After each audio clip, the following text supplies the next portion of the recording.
This video is intended for adults and children upwards the age of 14. Viewer discretion is advised.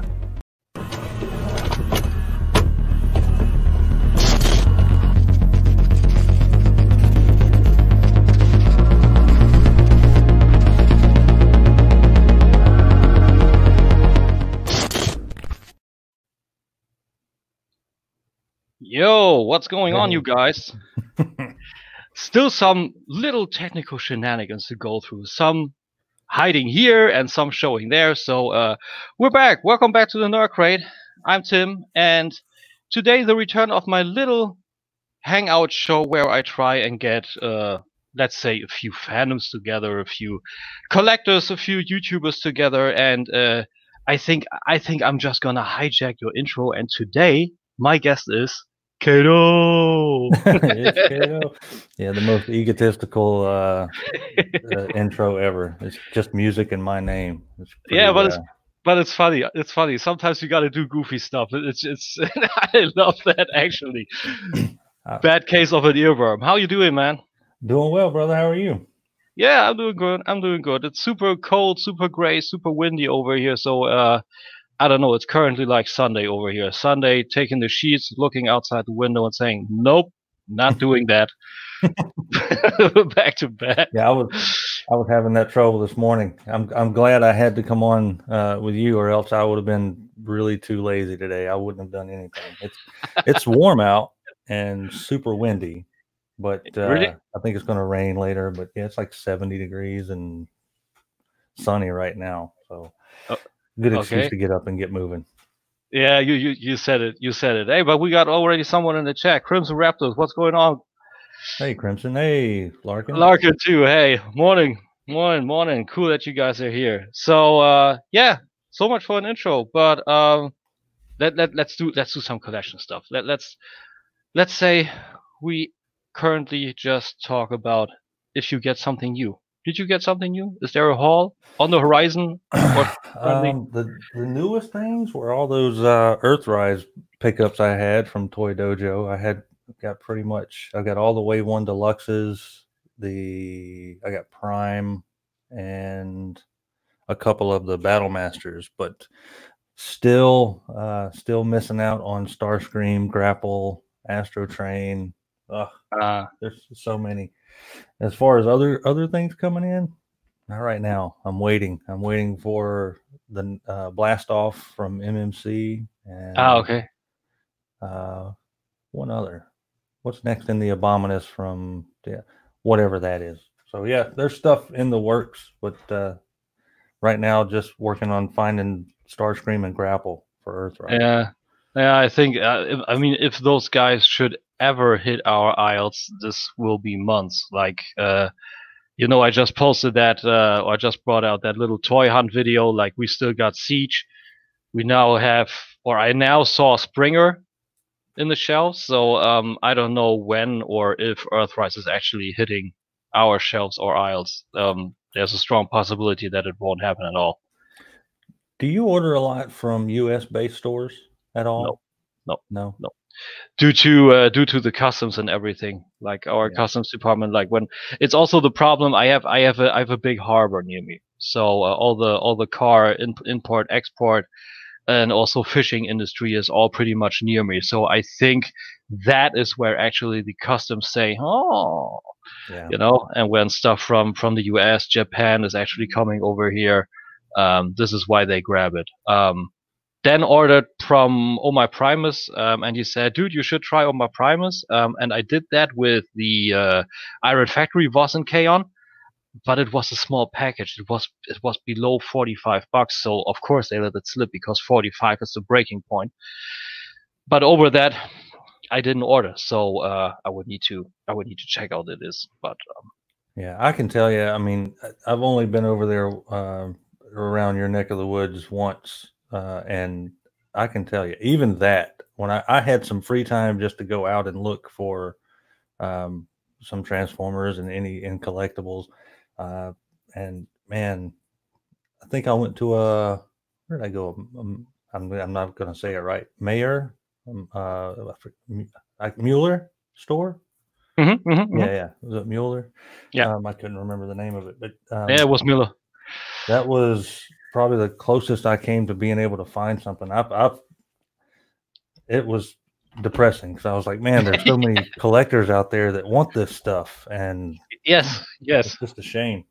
It is. The Smith's toy store had a good bunch of stuff, like the Jurassic Clash, that knockoff stuff. I believe it was who was it? I believe it was no, who was it? Autocorrect. Autocorrect commented on that and said, yeah, those are actually pretty cool and have a lot of cool sculpting, and I concur. Those are pretty cool and better than the actual toys. I mean, I remember that old Jurassic Park T-Rex, that red and black one, all with I don't know, rubber skin or what it was. That was one of my favorite toys, like the scream and everything, and he was kind of articulated. You could paddle the legs when you actually took that, but that was amazing. But I just checked the chat. Yeah, Björn Atkins just said it sucks being a collector in Germany. Well, roaming the toy aisles, yeah, it is, especially in my town also, but it seems to be like several 100 kilometers down there, several 100 miles too. In Frankfurt, the situation isn't much better. So it's try and error. You can have a small town and check the aisles, and you're lucky, and you can take the arm into the aisle and just grab all of this and go out there. And you go to a big city, one of the big stores, where you think, okay, I should be happy, and you find nothing. It's ridiculous. So it's weird.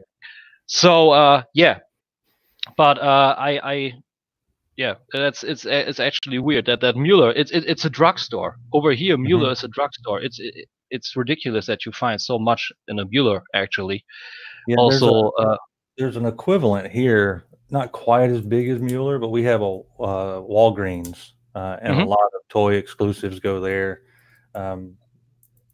A lot of, let's see, mostly a lot of like Marvel Legends exclusive will go there. They have a few Transformers here and there, but nothing like as big as Mueller. But that's probably our closest resemblance that way. Okay. I thought you would have said maybe Target, but Target is a pretty big chain, right? Yeah, Target's more of a bigger department store. Walgreens is a drugstore that sells toys. Okay. Like Mueller is, but Mueller is just larger.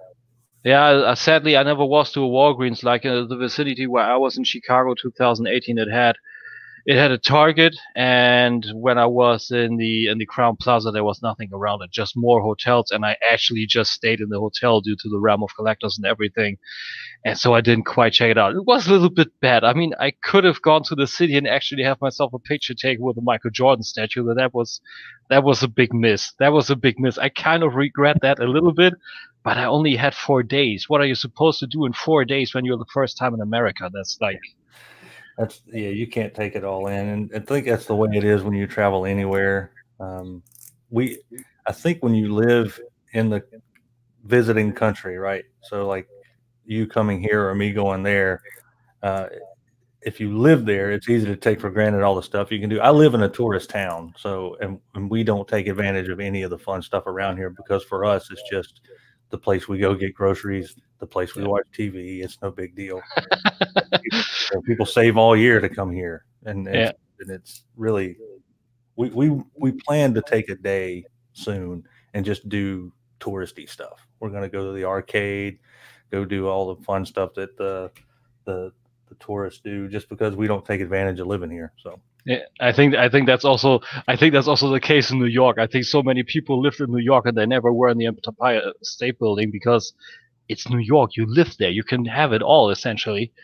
And also with the stores. But over here, it's really, to us, it's like, wow, America, they got it all, you know? And then we are actually there, or I am there for 4 days, and you're like, okay, I gotta meet those people. I gotta eat all the burgers I can get. Oh my God, there are more toys in the convention. So you are actually, in that case, you are the needle in the haystack. What are you gonna do? There's so much. Yeah, there's so much to do when you do stuff like that, and especially when if you grow up watching like things about Germany, or if you're in Germany watching things about America, the U.S., it almost feels like you should be able to see everything. It's like, oh, I'm going to go to Germany and see this and this and this and this and this. And then you get there and you realize, well, that's probably like a couple hours between each destination. You don't have any idea, and you're just overwhelmed when you get there. It's like you end up eating a lot of food and not doing much of anything. Yeah, that's it. And also had a little bit of a funny situation where I was in the Crown Plaza, and then a dude from the realm, New York Mike, told me, yeah, we got a German place around the corner. I was like, huh? Yeah, the Hofbrauhaus. I was like, what the hell is that? Yeah, that's totally German. They got all German. I go in there. It's Bavarian. The whole place is Bavarian themed. I told him, dude, that is like this from what Germany is. My place, Lower Saxony, is nothing like this here. It's like gray and it's pretty boring, and we do nothing like what is here. But the food, that was bang on German. So that was excellent. But okay. A little question at the start. I pretty much saved that for people that are actual YouTubers, because the first few guys I had weren't actually. But why did you start YouTube?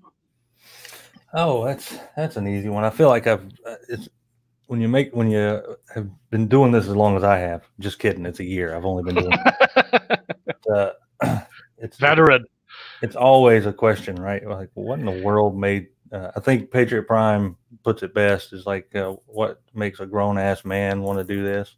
But about let's see, I'd say September of 2018, we had a hurricane locally.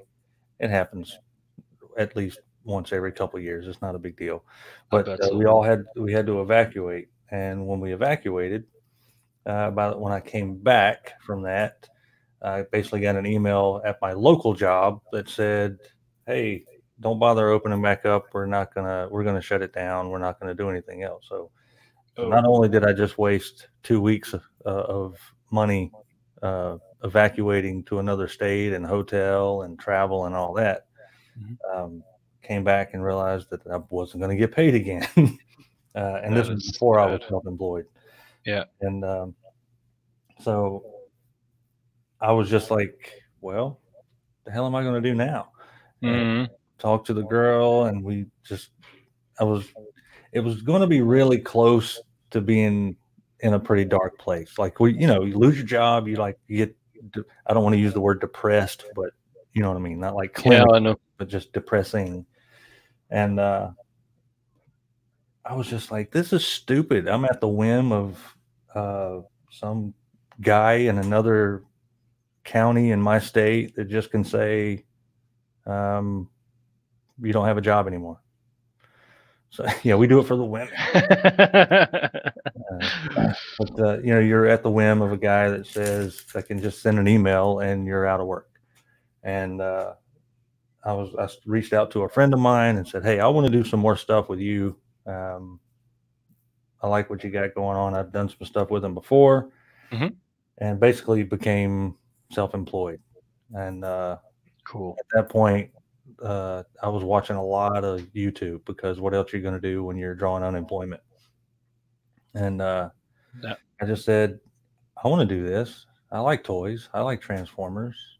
I want to talk to other people about them. And I was watching Deluxe a lot. That's when I came up on his videos. Of course, the big guys, Engl, all those guys. But then I started finding the smaller circle in YouTube, like Deluxe and Patriot Prime and all that. And I was like, man, if they can do it, I most certainly can. And I did. I was the girlfriend just said, do it. So I did. I like to tell people I did what any sane individual would do when they lost their job and have no money. They use what money they have to go buy Transformers and get on YouTube. That's what I did. And a year and some change later, I'm still doing it.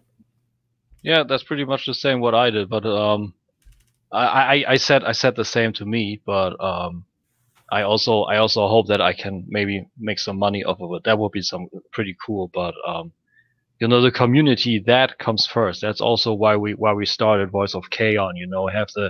Have the live chat, have the people in there. Then we had our first little stand on the convention last year, and people got out there and talked to us. Like, that stand was always packed and always full. We had always people talking to us about different guys. We had the Transform Element Prime and the MP44 in a shelf that Dan was actually bringing with him.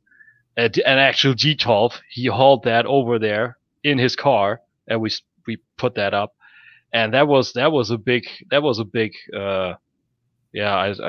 say center point, that actually guys were coming to us, and we had pretty heated discussions, like, what's better, MP44 or the TE Prime? Some people said, like, yeah, but the MP44 looks so wonky and the TE looks so stable. On the other side, yeah, but that TE, that is unpainted. Look at all the beautiful colors on the MP44. And that was dope.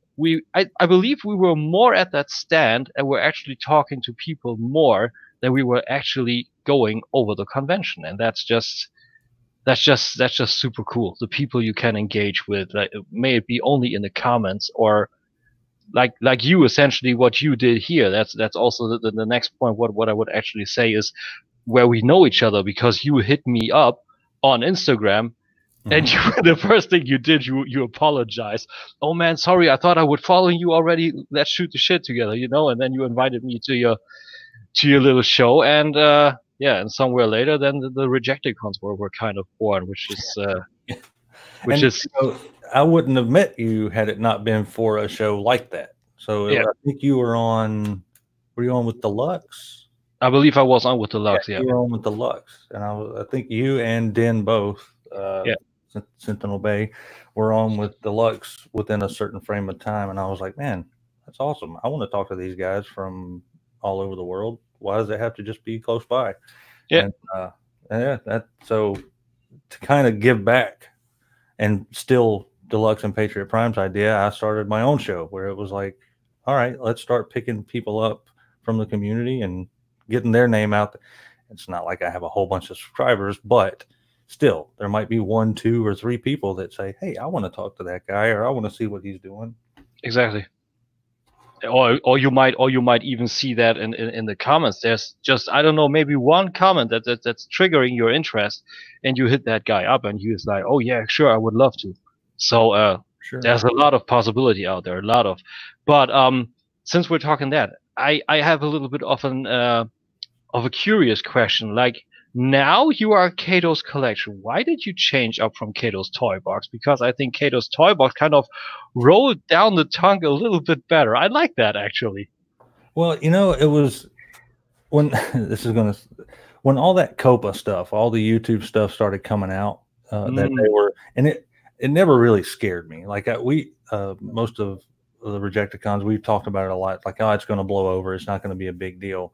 But I started thinking about how algorithms work and what they're going to be searching for things that may be targeted to kids. And I said, Toybox, that might, when the algorithm goes out there and starts looking for things that are directed at kids, Toybox might kind of, hit a trigger or two. And I thought, and I guess in some ways too, I was like, maybe I'll do stuff other than just toys. Maybe statues or whatever. And I thought, I'll just make it my collection, because another part of it was when I started collecting, when I started doing YouTube, is also when I started focusing on collecting. So one of my things was like, you're seeing my collection go from pretty much nothing to whatever I have behind me and some other stuff. And that was it. It was like, you put those two things together. I was like, well, Kato's Collection, because I didn't really have anything when I started. Okay. And I'll go from nothing to this. So you're seeing my collection grow. But a lot of being triggered by that COPA stuff is just saying, I don't want to get hit on any kind of algorithm. I'll take toy out of the name. Like it's like essentially that if COPA watches my channel, I don't want them. I don't know. Get the feeling they are watching a big toad full of toys. Right. Yeah. But it's a good point. Yeah. Sorry. Go ahead. No, it was just something that I thought I would do, and that's about as drastic a measure as I took when it came to that stuff, because it never really worried me that much, but I didn't want to give them an excuse to go looking either. Exactly. Like pretty much the same that we all did, with the disclaimer at the front, and then also with the with the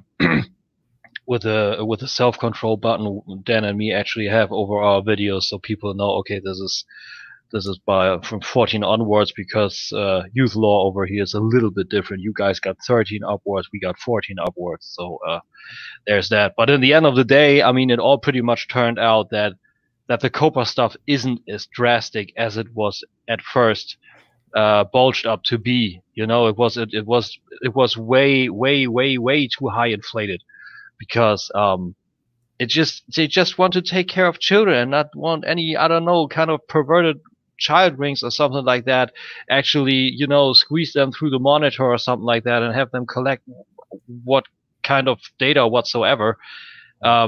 They just want to make sure it's all safe, and they say, okay, and that the whole thing is just, it's context, nothing more. If your whole channel is pretty much high and dry on toys, on the details, you review it, no kid that actually has an intent to be entertained would ever watch our stuff. Yep.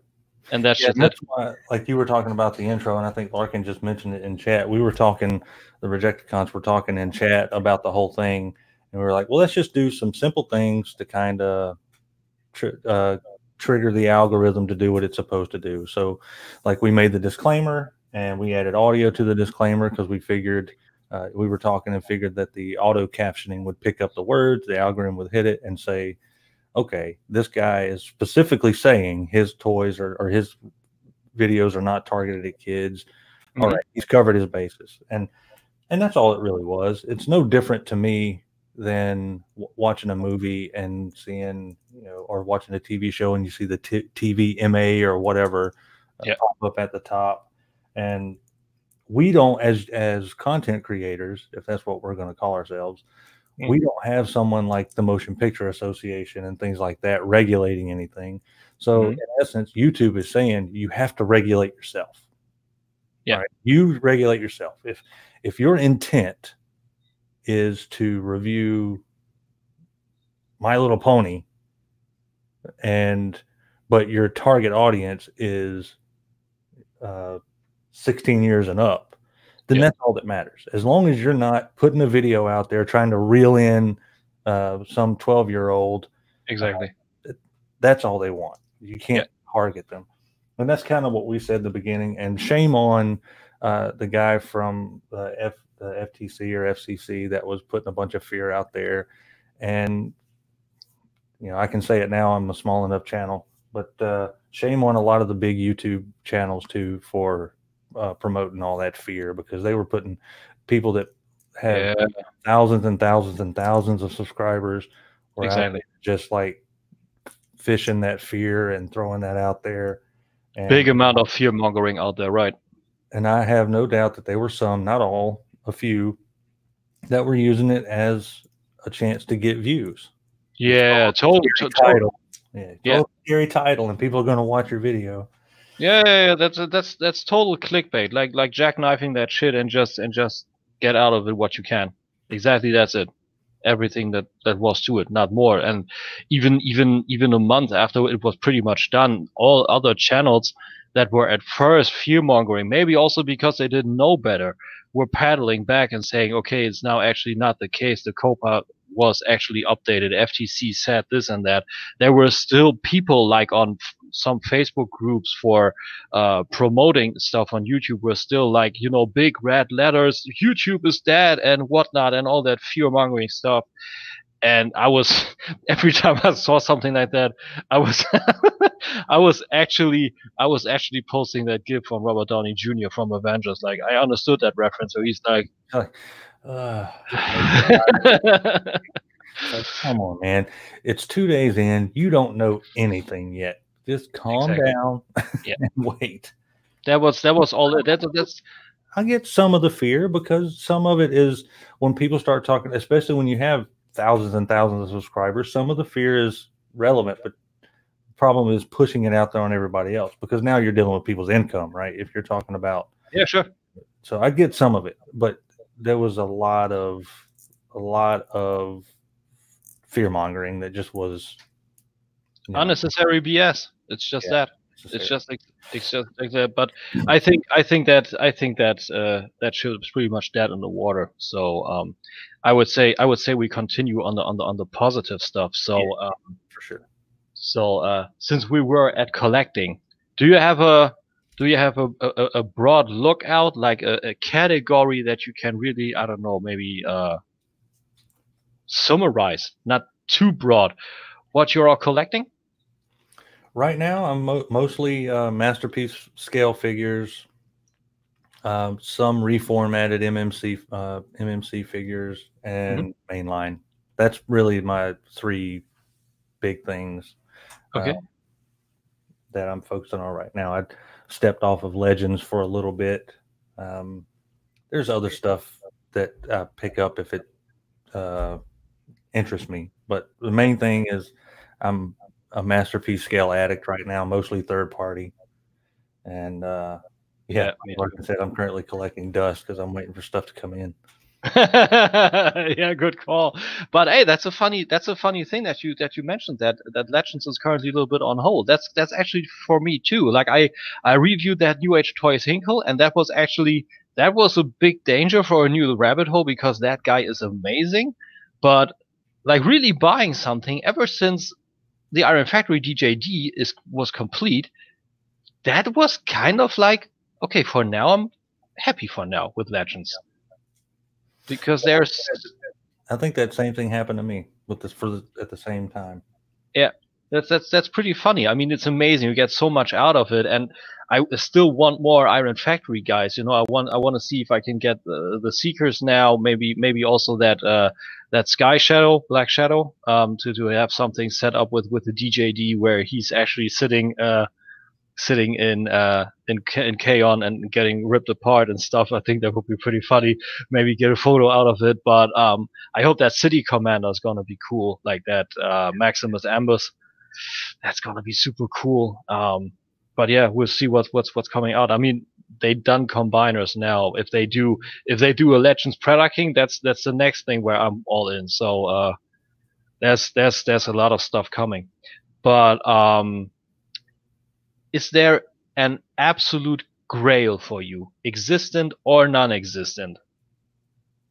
You know, that's one question that we as collectors, and I even ask people that when I interview folks, and I honestly don't know that I have one. I can't think of a grail figure offhand. I guess for me, part of it would be if I could find, if I ran across a G1 Megatron, I'd probably pick that up. Like if I was at a show and someone had a G1 Megatron, I would probably pick that up, because that's one I had as a kid that was broken pretty quickly after I got it by someone else. And I think that's probably the closest thing to a grail figure. But for the most part, the things that are coming out right now are filling a lot of what I thought would be grails. You know, like getting that MMC Bruticus going. I love that thing, because I never had a complete combiner as a kid. I had like 2 or 3 pieces. Me neither. It was tough back then, because I've told people before, as a kid, you might be lucky to get 2 or 3 Transformers a year. You know, you had Christmas and birthday. Yeah. You know, for that's an excellent number that you actually said. I had Silverbolt and I had Skydive. And then I had the parts for Superior, and that's it. Yeah, the idea of getting like multiple, it wasn't going to happen. Like I might get 3. So I might get like one for my birthday, and maybe my grandparents and my parents might give me for Christmas something. So I would have like, I had like Blast Off, Brawl, and that might be it for Bruticus. I never could complete a combiner. So this Mastermind Creations Bruticus is kind of a grail that I'm actually getting. Yeah. So that was the Unique Toys Bruticus for me too. Like that was also my first real big combiner. Like the one beforehand was the Transformation Manazor. And that's a dope piece, but really big. That Unique Toys Brute because it's the first actually. But I want to go into Zeta. I hope I get the chance to do that. So yeah, that's a good call. That's a good call. But since you said G1 Megatron, that's a good thing. Gray for me is actually also the masterpiece toy MP36. I love the look of that. Yeah, it is super cool. All that chrome and the temples. It's glorious. And now seeing that New Age toy Hinkle, that's even more now in the back of my head to actually get. But it's pretty expensive now, so I need to see how I hunt that down. Yeah, go ahead. Oh no, I was just agreeing. Yeah, absolutely. Okay.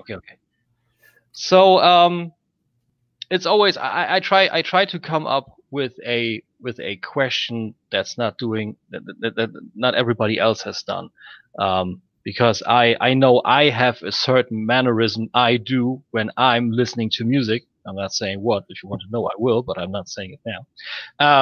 But this is a weird talent. There's nothing I can do with this. So, is there a weird talent that you got? Whatever. If it's something, a weird talent, something you can do that's pretty exclusive to you. A weird talent that I can do. Yeah. I can. Oh man. I can probably still break dance. You can probably still break dance. Probably still break dance if I get in the mood and the right music. Yeah, because I used to in the 80s. Of course, so did everybody, right? But yeah, I could probably still bust a move once in a while if I tried. That's hilarious and cool. Bust a move and break an ankle or something. I actually tried to break dance back in the day too, but I'm 6'4", but I'm so unsport. It's not even funny anymore. Like people tell me, "Oh, you're so tall. Maybe you were good in basketball or something." I was like, "Dude, my jumping ability sucks major balls." So no, I'm 6'4". Jesus, between you, the TV, the computer, and everything just lies to me. Like I picture you and Patriot Prime are both 6'4". That is like I'm 5'11", so that's massive. Oh, really? Yeah. Yeah. I would have loved to get the 7'4", but I was never that lucky. So Dan is actually half an inch bigger than me. Even taller. Yeah, and I always, and the fun part is I always figured him to be like smaller. I don't know, but there was something in my head that had, I don't know, his face, the way he acted and everything. I was like, maybe he's rather small. Like, I don't know, 5'10", 5'11", something too like that. And then he got out of the car when we first met last year, and I'm like, dude, shit, you're even taller than me. So that's yeah, it's weird. TV and stuff like that is quite confusing. I get you that. I give you that. That is true. But breakdancing, I never would have took you for a breakdancer. Yeah, me and a couple buddies back in the day. Little crew. Yeah, it was ridiculous. And Kato's toy crew. Yeah, it was absolutely ridiculous and silly, and it was the 80s. What are you gonna do? You know? Yeah, pretty much everybody that did it over there. Grandmaster Flash and stuff like that. Yeah, what are you gonna do? Yeah, pretty much. I also draw a little bit, but that's not a weird talent. I just don't ever do anything with it. Yeah, same me. I did draw a lot back in the day too. Like I still have a big folder full with old drawings from me. It went really from stick figures, and then it went up, and somewhere down the line, I actually happened to copy pages from comics, like not actually tracing, but it was lying there, and I was drawing it there. I can't draw on my own. I can't draw for shit. Exactly the same. 100% exactly the same. Like I can do everything, like with the pencils and matching the colors and everything, and all the conditions and everything you can think of. I scaled it up a little bit. Yep. But everything is still in scale toward each other. 100% the same. I can't come up with an original creation to save my life. It'll look like a 3-year-old drew it. But Exactly. I'm looking at a picture. I would set one picture, especially comic stuff. Like I would do a lot of X-Men stuff back in the 90s. I've still got some of it. Spawn, X-Men. Spawn, me too. I could put that picture on the left side of me, a blank piece of paper on the right, and within no time, I will have, like you said, like a KO upscale of the exact same thing that was on the page before, and it would look great. It would look fantastic. But exactly, if I tried to pull that out of my head, useless. Absolutely useless. That's actually me. Like this is something I draw. Yeah, man, I would swear that you and I are the same person when it comes to that. Because if I tried to draw that myself, it would look stupid. There was nothing. I actually spliced two together. I put the head on this because this drawing was only until here, and then it has the unmasked head. But I put this on here because I wanted this picture. You know. Yeah. So you're the same. I also did a logo for Fear Factory shit and some tribal stuff. Terminator, I detailed a little bit more down, something like that. So I can do stuff, but like you said, not on our own. It's ridiculous. I don't know why. I am not an artist. I am a copy machine. Yeah, yes, exactly. Exactly the same. It's ridiculous. Okay, I have never actually talked to a person that had that exact same thing as me. Oh yeah. Never. I mean, I'm telling you, man, it is the most frustrating thing in the world because I will try to sit down and draw something out of my head. Yeah. And then I'll look at something I drew 10 years ago and I'm like, how the fuck is this guy? Like I can sit draw this right out of a book and it looks the same. I can draw this and I look like a 6-year-old with one arm. Yeah, exactly. I tried to do that once too. Try to do a comic strip on my own, taking elements from different other comics, but it never turned out where I wanted it to be. And I tried to do by myself, but like you said, a 3-year-old, 5-year-old, whatever. Essentially, like, okay, you take these hands and you try and do it this way, and then you stick a pencil in there, and nothing coming out of there. It's ridiculous. This is another topic that's depressing. What the hell is going on? All this does is make me angry at myself. So pretty much a short one because it's pretty much answered by your background. Inbox or outbox collector, and why? Outbox collector, because I'm greedy and selfish and I want to play with toys. Exactly. But I completely understand the inbox collector because a buddy of mine, Retro, is mostly an inbox collector. And the nostalgic feeling that I have from playing with the toy is the nostalgic feeling he has from looking at the art on the box and the toy sealed in there. That's 100% understandable too. Yeah. Yeah. Totally get it. It's just not, I don't know. I'm in my head, and only in my head. Again, I would never diss somebody that is an inbox collector because it makes sense to them and I get it. Yeah, absolutely. In my head, it's like if I buy something, I mean, I have a hard time keeping something in the box in order to wait to review it. I can't even do that. That's right. Tommy, if you're listening, we give him a hard time because I don't even know that he's an inbox collector. He keeps things in boxes until he reviews them. Okay.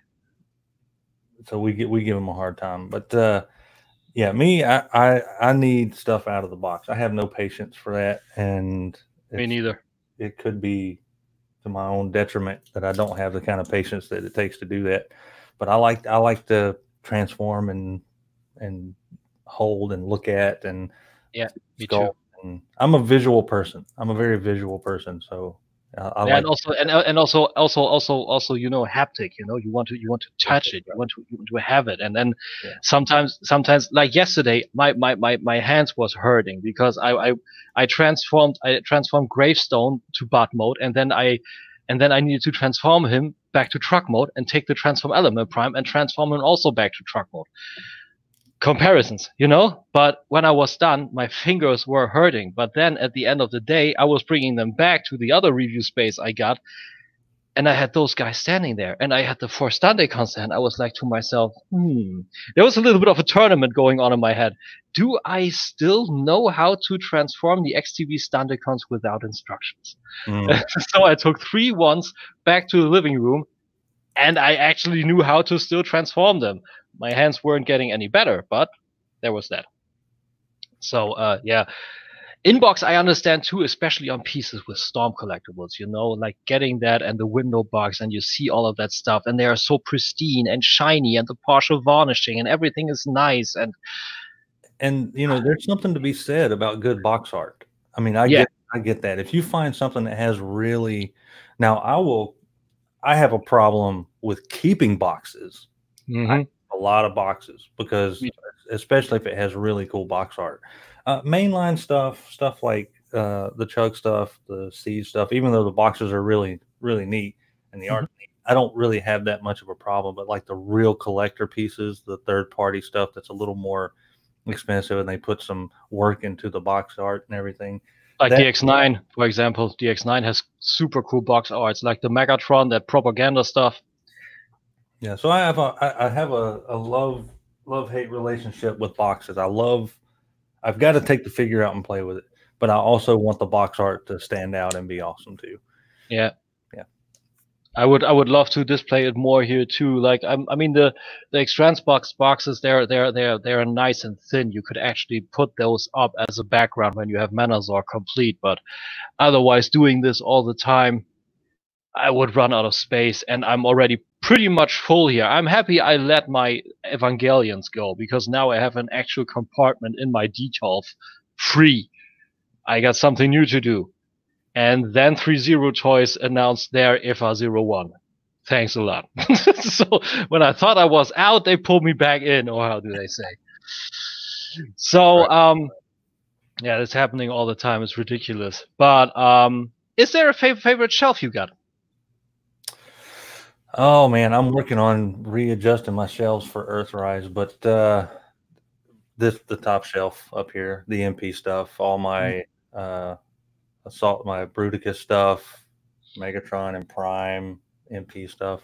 But you know, it's funny, this shelf right here that has just random nonsense on it. It's got like Ultraman. I wanted to say that's a Netflix Ultraman. It is fantastic. Cool. It is freaking awesome. I want to review it, but sometimes this is a question for you. Do you have stuff that you buy just for you and have you don't want to review it? You kind of keep it to yourself. Like what you buy and you're just like, man, I love this thing, but this is mine. I don't want to share it with anybody. I don't want to review it. I want to keep it on my shelf. Not actually like consciously, but I want to review the Unique Toys Bruticus, but I'm kind of botting out on that one. I don't know. All that back and forth, and it's got some stress marks, and you know the back rotor on Vortex is kind of, the pin broke out, and it stays in, but only like with good grace, you know. So I'm still opting out on reviewing that. I would say that's in the category, but consciously I'm buying that for me, and I'm not sharing that. No, not really, but an interesting point. Yeah, I think that just every once in a while I find stuff that I'm just like, oh, I really like this figure, but I don't think I'm going to review it. Like the Ultraman was actually going to be my out of my comfort zone figure. I grew up watching Ultraman, and I think the new Netflix show is a great sequel to that. I mean, superb. I think they handled that perfectly with not being a reboot, being a sequel to the original. It was genius. I think the suits and everything they're doing in there look amazing, and I saw that thing, and I was like, man, I've never bought like a 1/6 scale. Is it 1/6? I get confused. It could be. How high are those shelves? Like, well, I don't know. Anyway, I have like the Hot Toys scale or whatever, and I was like, I've never really gotten a fairly expensive action figure, not non-transforming figure, and I got that, and I was like, this would be a great comfort zone. I got it out of the box, and I was like, this thing's amazing. Yeah, it looks beautiful. I watched the show. It's nothing that I actually need, but I always love to check out stuff. That's why I'm happy that I also the German community is now that open to actually loaning stuff. That's why I got the 3-0 Blitzwing, and that's actually a new rabbit hole. I think when I'm done with some monetary problems over here, I might actually go in that 3-0 Transformer stuff, because those things are the next thing to beautiful when you talk about plastic crack. Yeah, well, that's another question that we've talked about before in a lot of things. Hey, Roger, thanks for coming in. Do you have a problem with non-transforming Transformers? Nope. No. I'm like in the logic. The Cybertronians themselves call themselves in the lore Transformers. So that's the best argument you can have for collectors saying non-transforming Transformers are no Transformers, because then you could say those guys in the universe themselves call themselves Transformers. So yes, they are Transformers. I think that's a silly argument, because it's not a Transformer if it doesn't transform. No, Transformers a brand. It's true. Action Masters were Transformers back in the day. The ones that did not transform officially from Hasbro were Transformers. But like a lot of folks, and mentally in the beginning, I did too. Like I think if I would have asked myself that question, you bastard, I would have asked that question, 6-8 months ago, I think I would have said, no, I don't want a Transformer that's just an action figure. It doesn't make sense to me. But I think that's a completely different answer today than it was then. I would absolutely get a 3A, 3-0, Flame Toys, Tarn. Yeah, beautiful. And be completely happy with it. I do enjoy the fact that if something transforms, I think that's great. But at the same time, these up here, most of these I may never transform again. So they're essentially non-transforming Transformers right now. So yeah, exactly. But that's to me like the same. So many that Devastator is never being disassembled again. I probably won't ever transform that Soundwave again. So it gets transformed once, and then it's on the shelf. Like that at 209 only spoke once. There are no batteries in that guy. It's just to check it out. But I think it's silly. It's also about parts forming. I mean, people with problems about parts forming. I mean, in the first, or in Transformers the movie 1986, one of the most favorite things in G1 Transformers lore, we see Devastator transforming, and all the parts do not merge into each other directly. They are parts forming each other. Yeah. So where's the problem with parts forming? I don't get it. The thing about parts forming for me is it's especially if it's not just because it's lazy. Like if it's a lazy design, yeah, I have a problem with parts forming. But like if it makes the character better in the end, your favorite toy, Kato. You can have mine. Oh, he loves it too. He's not fooling anybody. But like I'm going to bring up Zeta actually. Their Superion is like 99% parts forming. But the end result looks amazing, right? Absolutely. So it doesn't really bother me. No, Earthrise Cliff Jumper, people were talking about the parts forming because of the back of the car. I mean, it's it doesn't. I don't care at all. It's great. If it helps the design and the bot that's coming out of it, I think it's great. I mean, you see combiners like the aforementioned Transformation Havoc. I love the bot, and I'm happy how it all works, and there's a lot less parts forming in there, but it is unstable. It just is. But the Zeta guys, they aren't, because parts forming, they took this approach and it works, and it makes for amazing looking and stable being combiners. So, and then you've got like the extreme opposite of that, and you've got what Mastermind Creations is trying to do with the all built-in, thing with the Bruticus, which, I mean, it's amazing. The things they're doing with that, engineering the arm, the hands, and all the what would be parts forming features that are built into Onslaught are just amazing.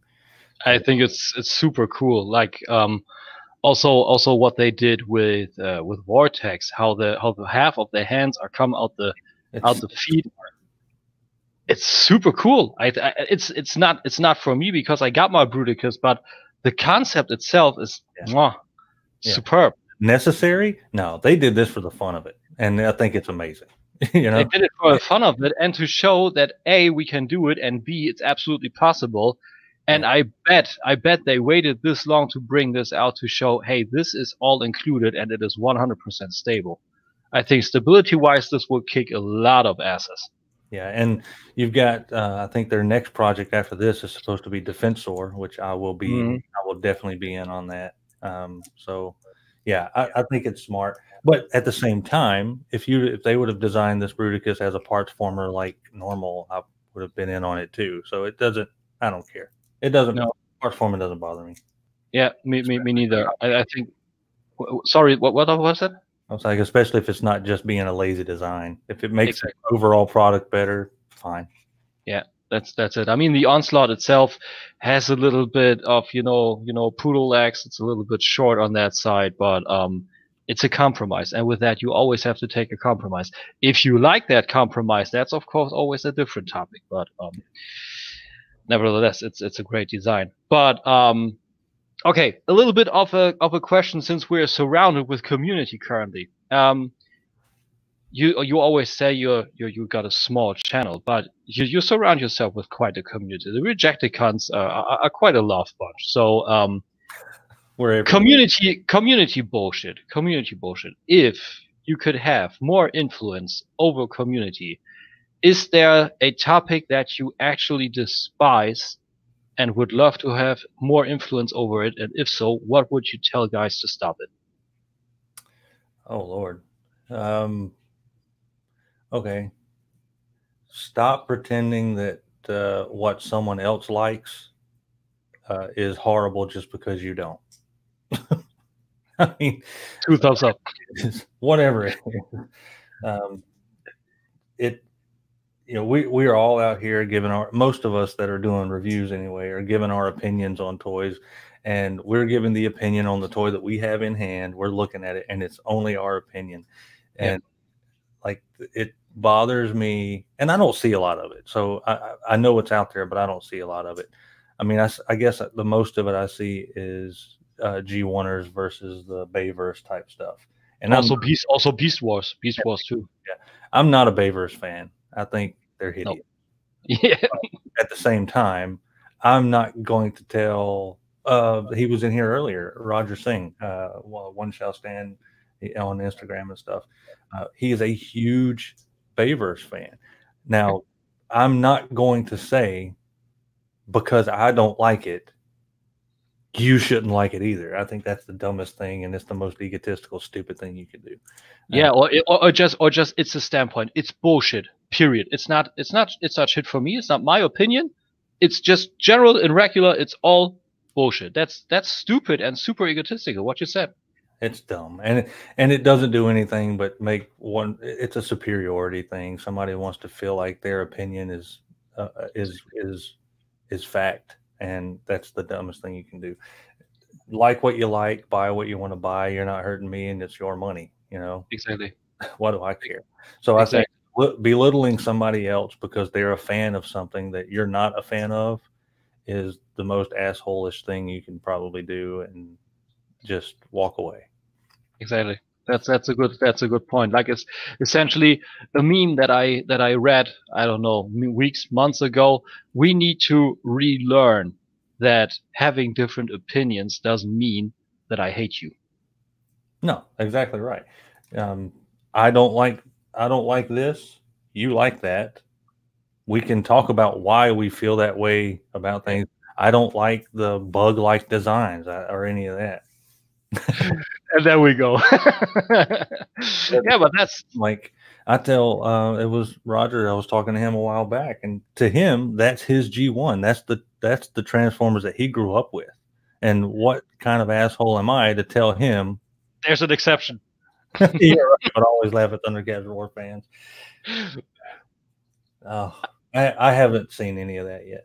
Me neither, but I'm not going to. I would turn to any hi-fi brick and mortar store and get the very last Thundercats G1 DVD whatsoever before I would watch that. Like it's horrendous, and this is where actually all become one. It's horrendous. Period. We all agree that Thundercats Roar is terrible. But I believe I think should go away. it's what's one thing that should actually need to die, like really die. Like it is. I saw it. I despised it from the moment it was teased, announced, shown, whatever. No, just no. This is such a really where we all become one. This is interesting.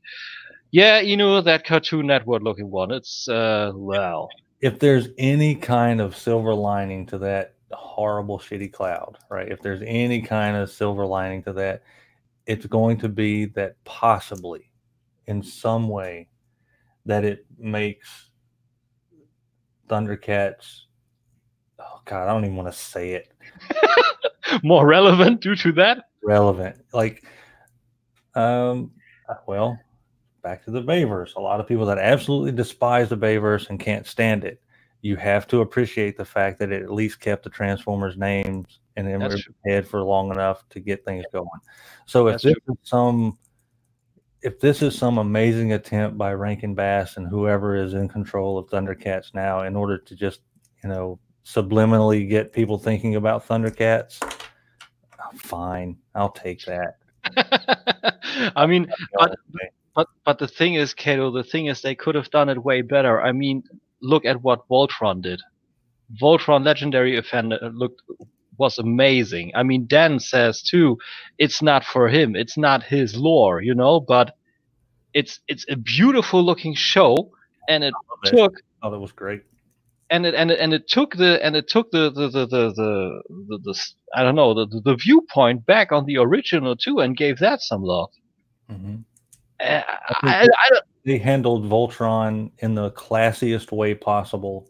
Yeah, like appreciating the old lore with adding some new story to it. I think they did a really good job with that. And it was amazing. I love to see Thundercats take that kind of animation style, that kind of storyline, and do that again. Yeah. But unfortunately, Thundercats Roar went the Teen Titans Go way and tried to dumb it down. Yeah, that's it. I think Input put it really good too. 2011 Thundercats should have been finished, and also the 200X Motu that should have been finished too. Also, that was also a great approach to some classic stuff. Combine several lore versions, like the Barbarian He-Man back in the day, making that to King Grayskull with a Battle Lion and with Hordak. There were so many possibilities, but it's the problem with today's times. I think it's today's times that kids are no longer that super interested in such storylines and in such, I don't know, looking cartoons. They like the anime approach with One Piece, with Naruto and all that stuff. And it's sad to say that probably those kind of cartoons or series in that manner don't have that much of a future back in usual normal TV. Maybe as Netflix, as Voltron showed, but normal TV, maybe not. I've got a lot of high hopes for the new Masters of the Universe coming out that was teased earlier or late last year that Kevin Smith is going to be a part of. I'm any recent records I enjoyed. Man, I don't know what I'm listening to now. I listen to a lot of stuff. I don't listen to new. I live in the past. But like with Kevin Smith doing the new Master of the Universe, I think it's a neat idea for them to actually be a direct continuance of the '80s cartoon. I hope so. Really, that's what he said. He said that from the last episode of Master of the Universe in the '80s, this next episode is takes over from that. Kato listens to Tool. You are a Tool, Crimson. But I'll listen to you any day. I tried to listen to the new Tool. I even had those special super deluxe edition with that display built inside it in my hand of the new Tool, but I don't know, $80 to $90 for a record that only a compact disc. That was a little bit rough, especially if I'm not really listening to the band. So yeah, but on Mask Man, I'm totally with you. I hope that's a continuation. That would be so great. And then taking somewhat of the art style of Voltron, I would be all over that. Yeah, love that. But as far as records I've been listening to, no, I listen to old stuff, man. Or at least, I listen to a little bit of everything. I listen to old Sinatra, Dean Martin. Oh, cool. But then at the same time, I listen to horrible stuff like 90s pop. So there's no, I don't discriminate. But 90s hip hop, 80s rap. Sounds good. Disturbed. I love Disturbed, so I'll listen to that. Anything but opera, country. Yeah, some country comes into my eye too, but that's very, very rare. Very rare. I'll tell you what's funny. When I was in Germany, when I went to visit a friend over there, we went to, I don't ski, but we went to a ski place, and I just hung out, ate some food, and talking to a few other guys that were there. And I expect to hear, I don't know, maybe some German music, or at least, but I'm listening. I'm sitting at the table. I'm eating something, probably some schnitzel, and I'm and I barely hear over the radio, and I'm like, is that Willie Nelson? And they were playing American country music on there, and like 80s American country music. I was like, this place is awesome. And it was this like big ski resort that was just playing old country music. Okay, that was and that was in Germany? That was in Germany, yeah. Okay, that was probably in Hanover. That's the lower Saxony. The Zugspitze. Yeah. Okay, Zugspitze. Yeah, that's actually I believe it's Austria. I believe it's Austria. Right at the border of Germany, and it's the highest point in Germany. But if you look, it's so funny. You're up on this really nice ski area, and you see the highest point in Germany, but you're on the highest point in Germany, looking at Austria at a taller mountain. So it was like, that is cool. Yeah, so it was a really cool place. I never was there, but that is supposedly. I think that's actually funny. As an American, you're standing on point there, and you're listening to Willie Nelson. Right. That's exactly what it was. That is pretty funny. Yeah, dude. But otherwise, I think like for me, those were my questions. I don't have much more. I don't know. Do you still have a question to the chat? Is anything, or to me, or whatever? Yeah, now's your time, chat. Ask us all the hard questions. Right. I think Larkin asked earlier, boxers or briefs. The answer is nothing. Boxers, or what is that? Boxers or briefs? What type of? I think Larkin wanted to know what kind of underwear I had on, which is kind of scary. This is super scary. See, I told you. Look, boxers or briefs. He asked it. Okay. I say boxers. I go commando. like we were born. We're sitting here like we were born. Below all that. This isn't even a t-shirt. I just have really wrinkly red skin. Yeah, mine is black. I have a super hard case of ARS. That's a nice tattoo you got there, Warrior Club. Yeah, it's a little bit of a mashup. I love those mashup shirts. You get them everywhere. But yeah, ripped apparel for the win. Yeah, but otherwise we have K-pop, Kato pop. Oh, Sentinel Berry just says K-pop equals Kato pop. Yeah, I don't listen to K-pop. That I do not listen to K-pop.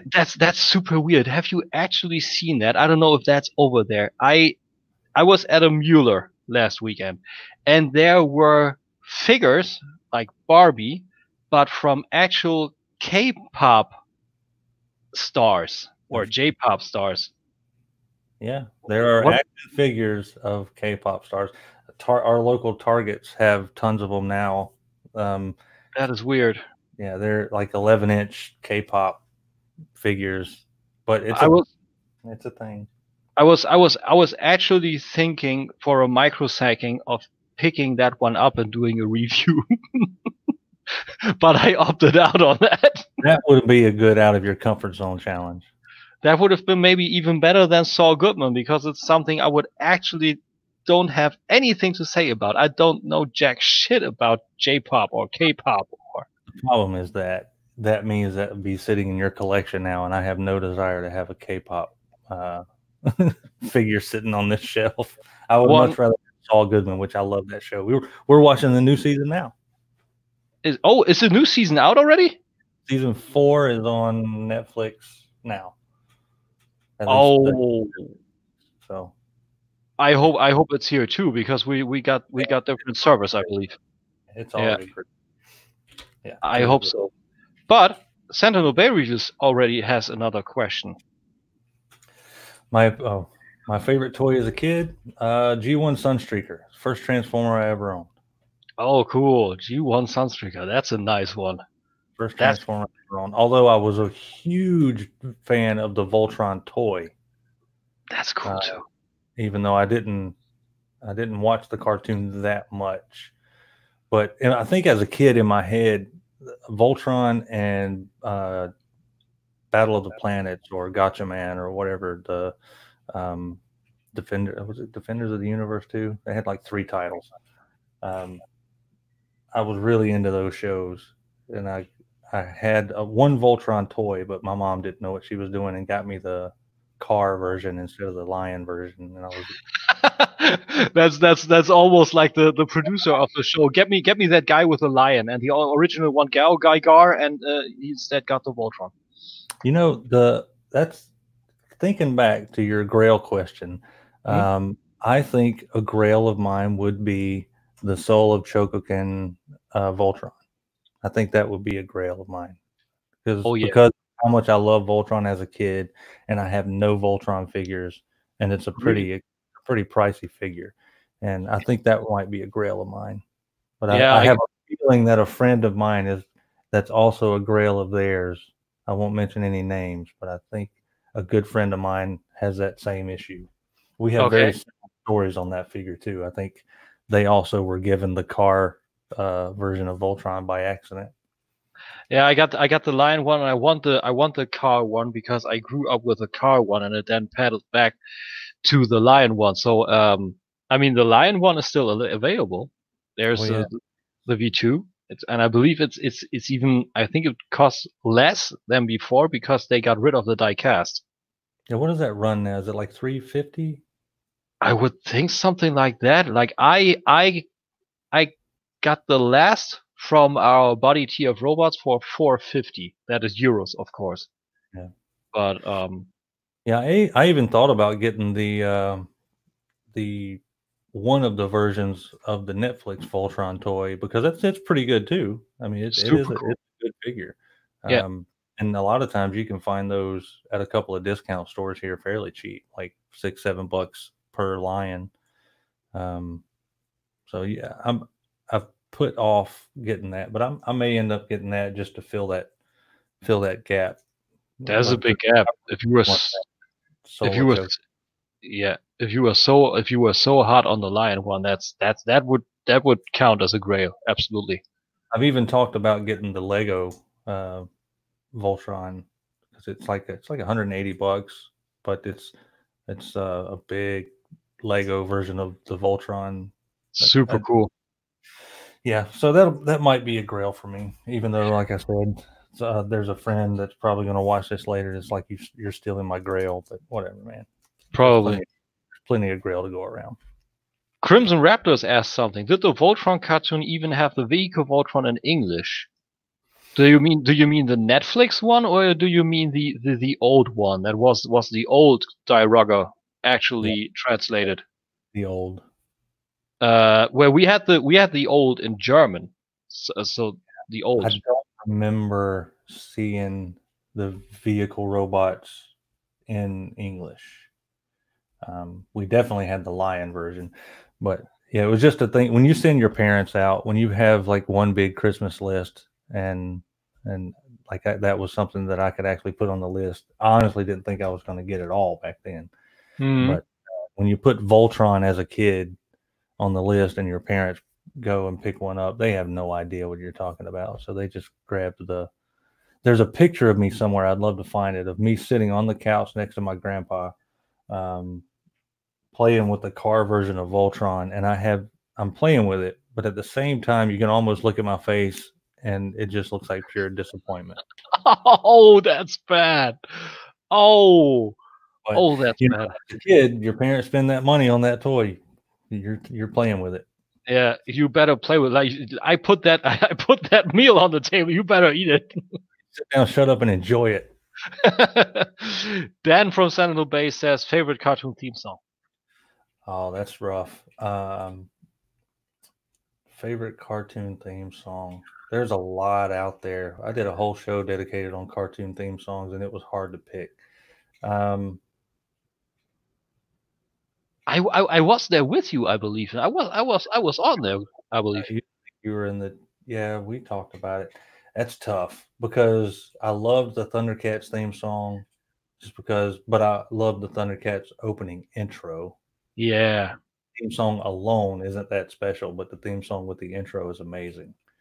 Galaxy Rangers is my favorite ever. You know, I think a really good intro song is what was it? Pole Position. Man, that's a fun song. The Pole Position theme song. Somewhere in the back of my head is hurting trying to scratch up that song now. There is something, but I can't quite. When I was talking to Junkheap Dave about doing an intro for like my channel, when he did the music and everything, and that's him saying it's Kato and all that, super cool guy.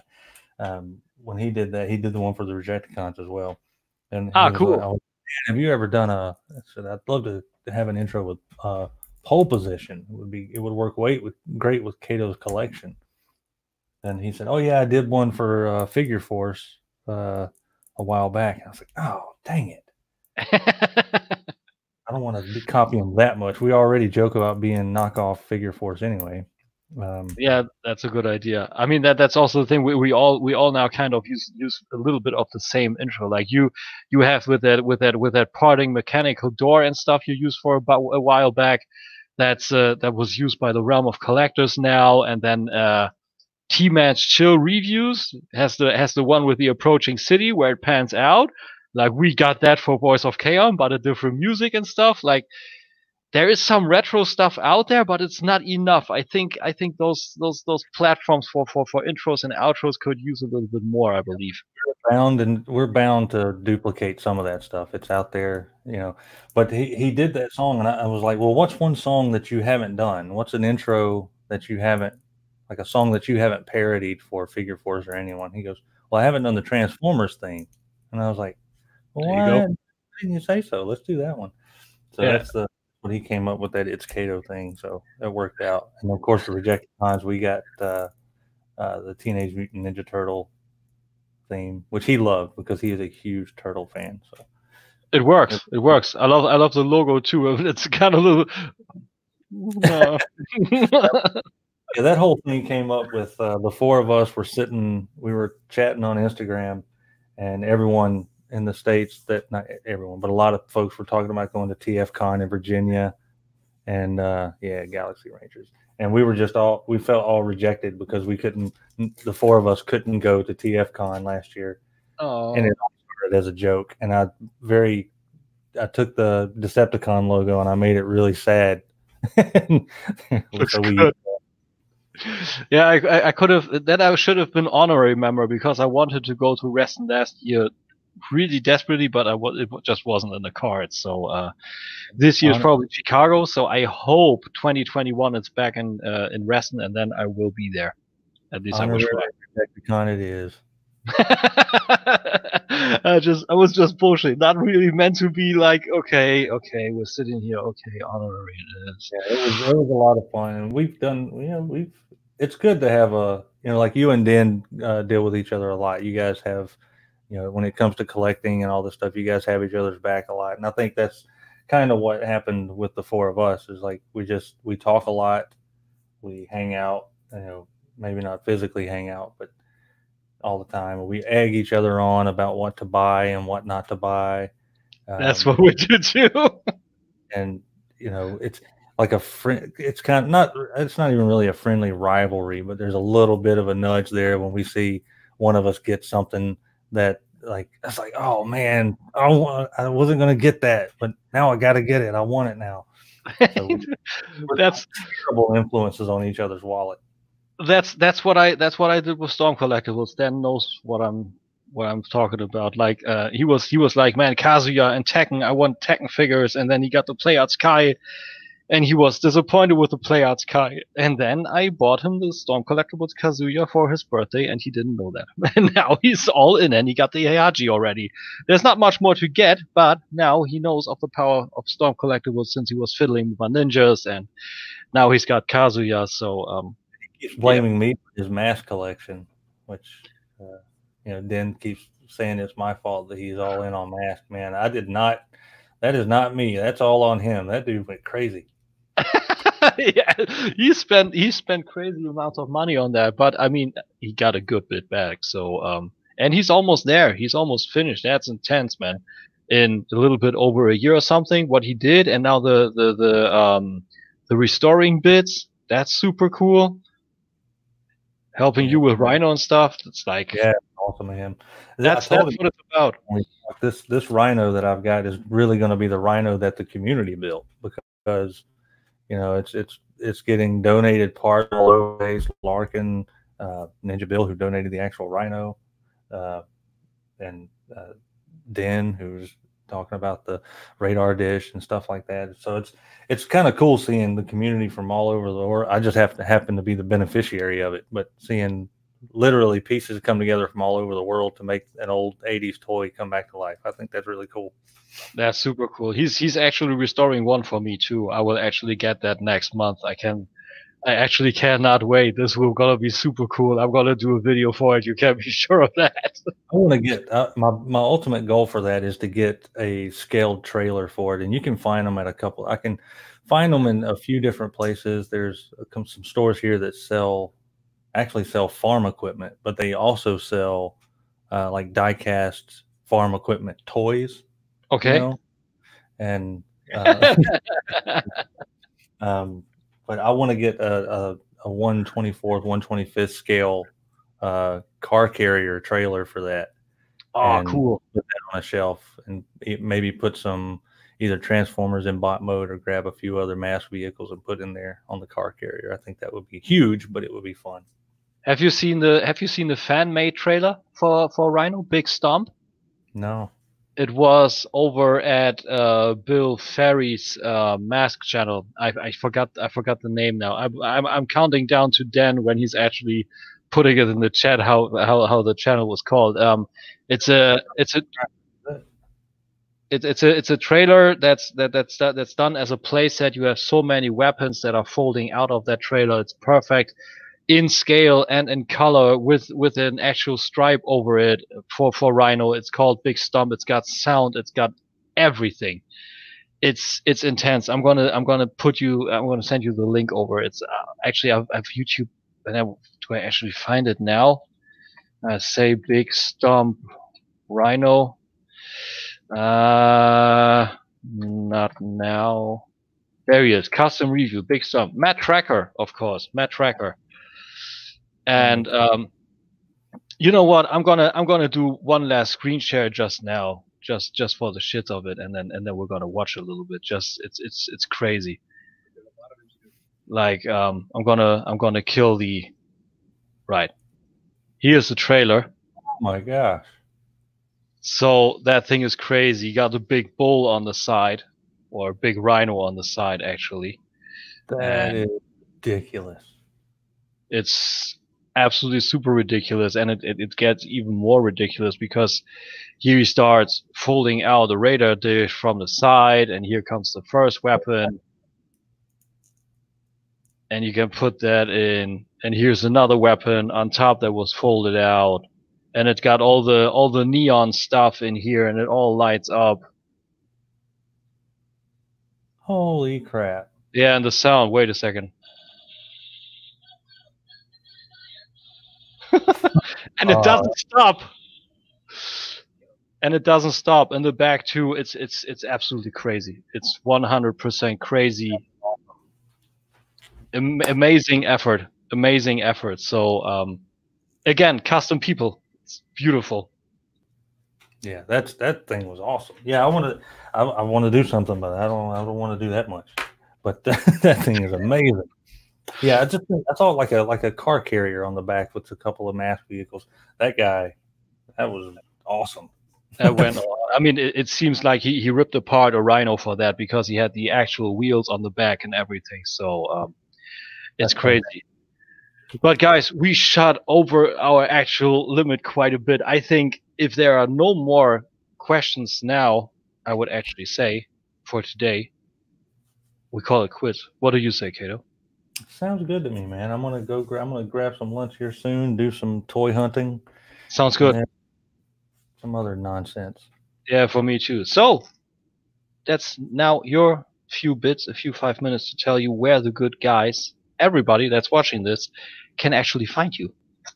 You can find me on YouTube at Kato's Collection. You can find me on Instagram at Kato's Collection, and you can find me on Twitter at Kato's Collection.